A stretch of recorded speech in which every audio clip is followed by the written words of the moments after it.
pwedeng gusto nyong malaman at pwede rin kailangan nyong malaman. Ako po si Weng. Ako po si Buddy. May nangyaring aksidente, alam nyo ba? Yan ho sa may SLEX. May update tayo sa nangyaring aksidente yan sa bahagi ng Santa Rosa. May shuttle bus ang nadamay ho dyan. Si Colonel Chito Silbol, ang Traffic Security Head ng SLEX. Ating makakasama, Colonel. Magandang umaga ho sa inyo. Si Weng to, kasama si Buddy. Magandang umaga, Weng at Buddy. Colonel, good morning. Ano ho bang nangyari, Colonel? Anong oras siyang aksidente na yan, insidente? Ilang sasakyan ang involved dyan? At saan Kanina mga alas 6:20 ng umaga, isang RRCG bus galing ng Lipa. Nag-lose control ito kasi yung stud bolt niya natanggal. Ibig sabihin, kumawala yung isang gulong, so it na-lose control and it ended left side down. Okay. 6:20. Yes, tapos initial accounting natin, mayroong mga 15 na minor injured out of 48 passengers. At ang nagkakaroon ngayon ng build up ng traffic kasi nakabalagbag ito at isang lane lang ang passable papuntang northbound. Ito bang bus na ito ay wala ring mga nasagasaan na iba pang sasakyan? Wala pa naman ganong informasyon tayo. So mag-isa siya, na-lose control, left side down, kaya ang mga injured, karamihan, pasahero ng bus. Pag sinasabing left side down, ano hong itsura nun? Nakahiga siya. Oh, nakahiga. Nakatagilid. Nakatagilid siya. Talagang tapos Oo. facing east, northward. Tapos nakabalagbag siya sa ating carriageway, kaya ang passable na lane ay iisa. Kaya meron tayong traffic build-up na umabot mga 1 kilometro. Saan po eksakto, Colonel, nangyari Sa yung Mamplasan, 35, kilometer 35, Mamplasan, Santa Rosa. Ito yung pagtungo kanyo ng paluwas dito sa Maynila, northbound. Paluwas kasi yung bus ay galing ng Lipa. Opo. Sir, ano yung haba kamo ng traffic from Mamplasan hanggang saan pabalik? Pabalik na lang sa ng south, diba? Mga 1 kilometer. Hanggang saan po yun? So kung kilometer 35 yung insidente, nasa kilometer 36 siya. Area pa rin ng Mamplasan yun. Mamplasan pa Santa rin. Rosa. Oo. Santa Rosa area. Ay bakit po alas 6:20 nangyari hanggang ngayon kanyo nakabalagbag pa at dahilan para sa build-up ng traffic? Yung ating AAT kasi, wala kasing papasukan doon na manggagaling pa siya sa ibig sabihin, lalabas pa siya ng Santa Rosa, Opo. papasok, exit ulit, entry ulit. Kaya nag-U-turn siya, wala siyang ibig sabihin na na walang siya. lusutan. Naipit din yung... Naipit na siya. Oo. So matatagal. Kadalasan ganun yan, nahihirapan yung ating rescue. Pero yung mga patrollers, Opo. of course, nandun na kasi nasa carriageway. Yung ating AAP, namang gagaling pa yun doon sa silangan at naipit kasi. So, hahanap pa siya ng lusot. Actually, nandun na ngayon, nag-umpisa na yung clearing operation. Ay baka may advisor, may kayo, abiso sa mga motorista, yung mga dumadaan dyan sa lugar ngayon, baka tatagal pa yan. Actually mga patroller natin doon kanina, kaya nga nag-deploy na yon. Ina-advisean din yung mga ibang motorista na umiiwas na doon sa area na yon at lumabas na sa ibang mga kalapit na area. For example, Binyan, ito. Wag na silang dumaan doon. Isang lane na lang kanyo yung nalulusutan. Opo. Sir, ilan yung nasugatan although minor lang kanmo? 14 ba? May initial tayong 15 out of 48. Nadala na yun sa Perpetual Hospital sa Binyan yung mga injured. Ano po bang mga mga minor injuries ang ni-report sa inyo?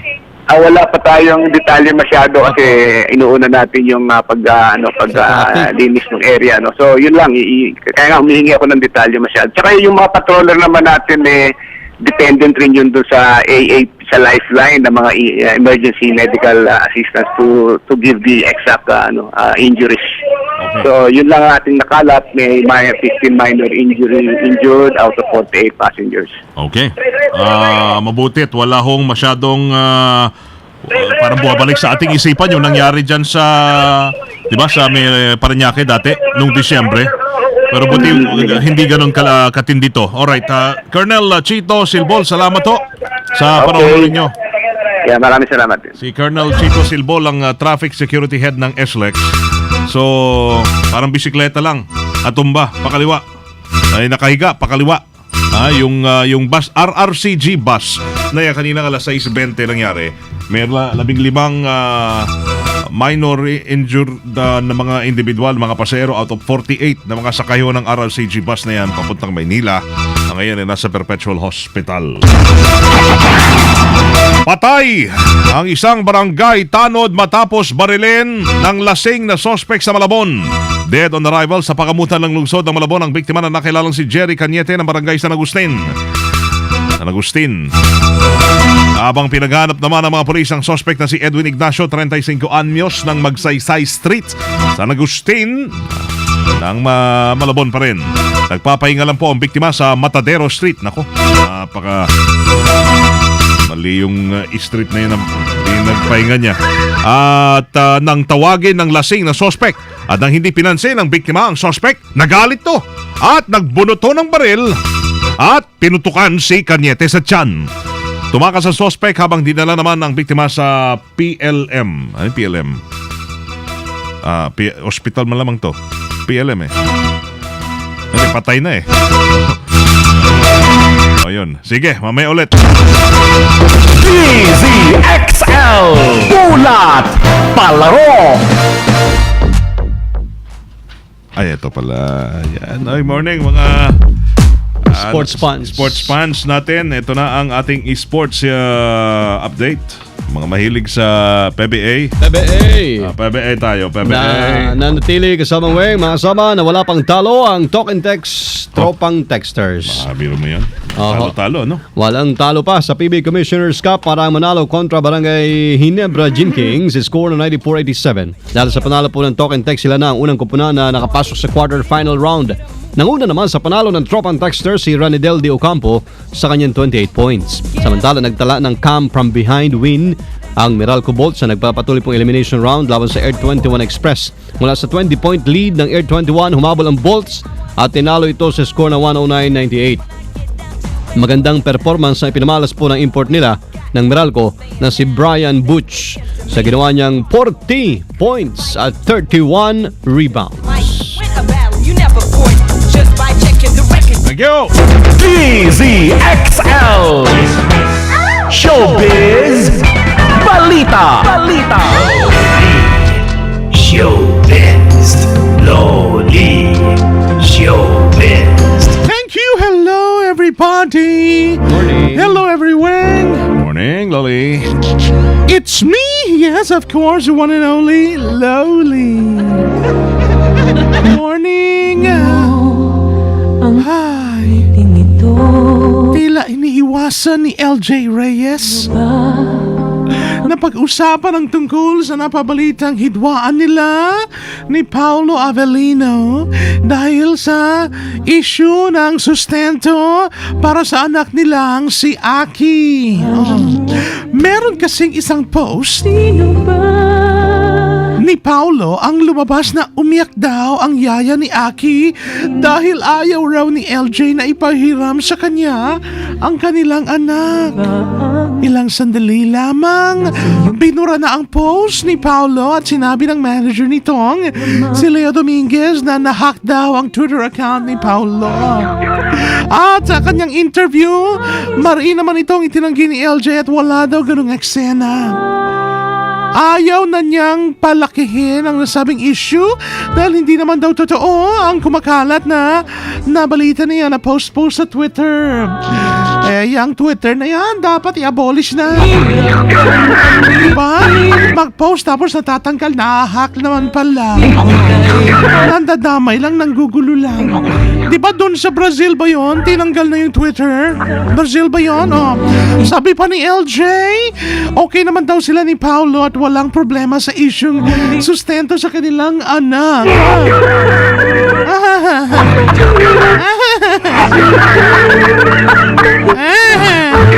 Ay nako, it's me, Loli. Walang ka Twitter. Lollipop, pap. Hindi gasgas, hindi umatras, medyo madulas. Ito ang Hindi naniwala. Panghimagas. Daming hindi ka pa kanipaniwala sa showbiz ata, Loli, ha? Oh, eto na! Kapanipaniwala ang mga kwentong ito pag si misteryoso ang nagbabalita ho nito. Eto na. Mula ho sa bulwagang Bulwagang Bulagaan. yan, tama. Ito na ang bagong-bago at Eto na, magandang umaga po. O yan, okay. Eto na po ang ating balita panghimagas ngayong umaga. Isang Balikat grupo. Manghimagas. Balitang panghimagas. Balita, yan. Okay. Isang grupo ng mga lasinggero ang nakakainom ng libreng beer sa pamamagitan ng pagpupulot ng kalat sa mga kalye. Pupulot lang Ang daming Baka naman ang daming gagawa niyan. Pero mo makakalibre ka ng inom? Ito ang naisip ng private government funded na Rainbow Group Foundation upang makatulong sa mga lasinggero sa kalinisan ng paligid at mabawasan ang pag-inom ng alak. Paano mababawasan yun? Libre. 10 katao na ang na-recruit ng foundation at 3 beses kada isang linggo ang kanilang trabaho. Bukod sa 10 euro o 620 pesos na sweldo kada tao, ay binibigyan din sila ng pagkain, kalahating pakete ng sigarilyo at 5 lata ng beer. Sosyalin. Above minimum. Above minimum na, libre pagkain May beer ka pa. May sigarilyo pa. Mario, saan May yan? 5 boteng beer pa. Saan yan? Euro, ang pera nila eh. Euro, di sa Europe yan. Euro mo. Masarap pala Marami tumira naman. doon. Marami mga ngarap pumunta dyan. Maganda ito Oh. Dito kaya sa Pilipinas, meron ganyan. Bawal yan dito. So para ka magkaroon ng ganyan, pagkakataon maglasing ka. Antimano, marami ritong kukuha niya kasi marami lasinggero. Ayun nga lang. Yan po, balita panghimagas sa atin ngayong umaga, hatid sa inyo ni Misteryoso. Good morning. Meron talagang ganyan, ha? Nasa Europe. O yan, Euro mo. Easy XL. Libre inom. Umaga, tanghali, gabi, inom. Patay. Patay. Eto na si Rambo Labay from the outside. Tagpila ng talong. Bay, nagpila talong karon, bay. O bay, mayong buntag bay, Weng, at badi sa atong mga amigo karon ay Tagpila talong karon. tagpila ba karon? Ay 50 na. 50 ang Tagpila ng Ang ana? Ang kilo? Isang ang talong. Yan na namimiss ko kay Rambo Labay, yung bibigay tayo ng presyo ng mga bilihin sa palengke. talong. Oo. Minsan pag Pwede naman parang yun na lang ibigay niya pag umaga eh. Oo, yan. Pwede. minsan kasama nga Weng, no? Bago tayo Diba? mag-traffic, yung kailang yung oras ay Limitado. Hindi, kahit pa isa-isang gulay lang naman. gulay. Oo. Walang problema. Sa bukas ay presyo ng gulay. Oo. Ay kukunin ko bago mag-traffic. Ayan. Pila ng talong. Oo, dito sa yung talong 50-60 ang ana. Ang kilo. Ang presyo Ang mahal na good. talong sa mga Weng padi. Oo. Hindi daw masarap ang talong pag walang itlog. Oo, masarap yan. Ha? Oo, torta. Torta, yun. Oo, dapat may... Pag may Oo. talong, may itlog. Oo. Yan ang combination yan. Oh, mataas daw sa kolesterol yun pag meron ganon. Pag may itlog pa at ginawang torta. So dapat ang kwan daw, pwedeng yung inihaw na talong. Inihaw na talong. Oh, yan lang. Oh, sige. Suka na mayroong bawang. Okay, mag-ano ka ng kalamansi juice. Oo. Pampabawas ng kolesterol. Dali lang. Mat napunta sa talong ang kwentuhan natin. Sige, pasensya ka na. Traffic pala tayo, hindi talong. Napadala lang ako kasama ng Oh, napadala. Napapadala tayo minsan eh. Padala sa minsan. Padala ka nga ng talong? Oh, sige.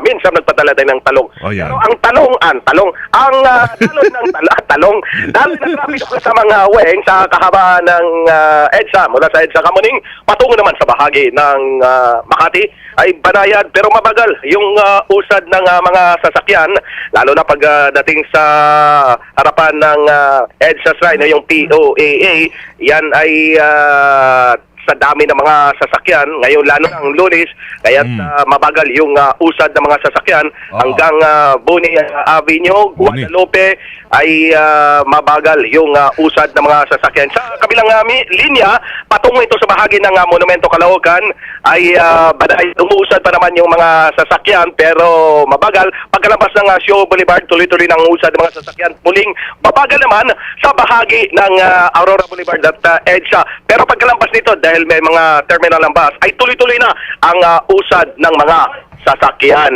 MOTTO mo! MOTTO ko. Pero bago ang aking MOT, yung nakakita ng wallet ni Jimmy Mendoza, no? Oh. Nawala nung Friday. Walang laman? City Hall. Di, ang daming laman. Ang dami laman. Dalawang libat sa mga ID. Akala ko isinoli dahil walang laman. Nawala pala. Di bali yung pera, Oh. nawala. Yung mga ID lang. ID ang mahalaga. Talaga lang ha? Mas mahalaga ang ID kaysa sa pera? Saka yung discount card. Uy. Firearms, yung license to carry. Ganun. Yung PTC, yun ang pinakamahalaga niya. Iba't ibang ID. Oh. Mahalaga doon yung kanyang PTC dahil bilang media man, mahalaga yung protection. Yung Ano yun? baril lang. Ano yung sinasabi mo kasama, buddy? Kako yung discount card, importante rin. Di ba yung discount card, yung PTC lang. Balik lang po. Sa press office yung Balik nyo na. ID ni Jimmy Mendoza yung nakakuha. Baka nakarinig ngayon nakakuha. Kahit ipakuha nyo, ipadala nyo, Dala nyo na lang. post office nyo na lang. Office, sa press office po. Oo. Mahalaga po yun. Yung pera, sa inyo na. Sa inyo na yung pera. Sa inyo na. Yung pera na yung, Kahit mga dolyar pa yon sa inyo na. pa rin. Ang mahalaga. Yung discount card sa inyo na. Total, kahit ano naman daw ngayon, pwede nang tanggapin as discount card. Di ba? ID lang. Pag-ibig sa kayong PTC. Yun. Moto kasamang Weng. MOTTO. MOTTO ko or Moto. Ando kayang kay Lina Season. Bagong listener natin, si Lina. Lina. Batangas. Si Bayoyo rin. Yung seaman to. Kapitan. Si Professor Eric San Juan. Lalo na. Lagi nakikinig. Of course, Prop. Si Morning. Eric San Juan at si Mon Samson. Ang Moto MOTTO ko, you were given this life because you are strong enough. O si Jovi Di Guzman pala. Oh, Diyos. Ang dami. Sus, ang dami commercial Dire-diretso. Bumabuelo na eh. Sige. Take Alam mo two. na, pabitin ka sa mga Weng Buddy, yun ang hinahanap din. Bitin. Wala naman tayong bubuit rito. Para magpabitin. You are given this life because you are strong enough to live it. Bumati ka na. Parang nabitin. Sige, Tagalog sa lang bay. Tagalog. Bitin rin pala din talaga eh. Nabitin. Eto, sa Tagalog, binigyan ka ng buhay ng dakilang may kapal dahil sa angking mong kakayahan na mabuhay para dyan. Ba? Ayos. Parang verso de Marso yun Diba? MOTTO mo, tatapatan natin ang ating kot-koto. Diba? Rambo, listen. Kot-koto. It's about love pa rin. Because we love one another, it's about love. Wala naman masama raw sa pagmamahal. Nang sobra-sobra. Basta ba, wag lang sosobra sa isa. Kaya mo ba? Hindi ko kaya. Hindi mo kaya ang? Hanggang isa lang. Ay, isa lang? Aba, totoo nga ang Kasi balita. selfish kapag isa lang ang mahal mo. Isa lang. Ilan dapat? Ilan dapat? Di, yung kinakasama. Pero yung pagmamahal naman, pagmamahal kung pag-uusapan, kailangan marami. Marami? Makala ko yung isasama mo habang buhay mo na kapiling mo siya. Yun na nga ibig kong sabihin. Ngayon, sasabihin mo marami. Kung pag-uusapan ay pagmamahal, kailangan maraming ibabahagi mo yung pagmamahal. Ikalat mo. Kayo na ho ang bahalang humusga kung susunod ho kayo sa paniniwala ni Rambo, ha? Basta't when it comes to love, dapat isa lang. Yung bang kahati ng puso, isa lang. Ayun. Oo. Ang kahati sa puso. Ayan, isa lang. Isa lang. Okay. Thank you, ha? Puso natin eh. Playboy pala to. Sa kahabaan ng EDSA sa Bastre, lalabay sa Thank you! Iba talaga yung mga simply irresistible, no? Dire-diretso na kami. Thank you, Rambo Lamay. Mamaya tanghali, samahan ho kami sa aming pagbabalita, 12 to 12:35. Buti, inunahan mo na. Inunahan ko na. Alright, thank you. Manang Audrey coming back! Siya po'y nadagdag na ng edad sa kalendaryo pero ganun pa rin ang tinig niya. Jim's Coffee, thank you so much. Jim's ang Gold Shine Pharmaceutical. May Jim's with brown sugar ho sila. Sarap po nun. Dire-diretso mga naglalagablab ng mga balitang tatak arme ng inyong napakinggan dito lamang sa DZXL 558. Pong umaga ito masama ng Lunes, March 24, 2014. Hoy, huwag tatamad-tamad kahit Monday ngayon. Kasama niyo, Servisyo Publiko from the City of Zambo. LDSLS Primo Herman, no! De La Peña. From the province of Occidental Mindoro, mabuhay. Ako si Buddy Obera. Kami ho ay Tatak RMN. Naglalagablab sa 558. Sumayin niyo ang 15 minutong kalipunan ng mga pinakahuling kaganapan sa Kalakang Maynila, sa ating bansa at saan mang dako ng mundo. Naglalagablab! Dito lamang sa unang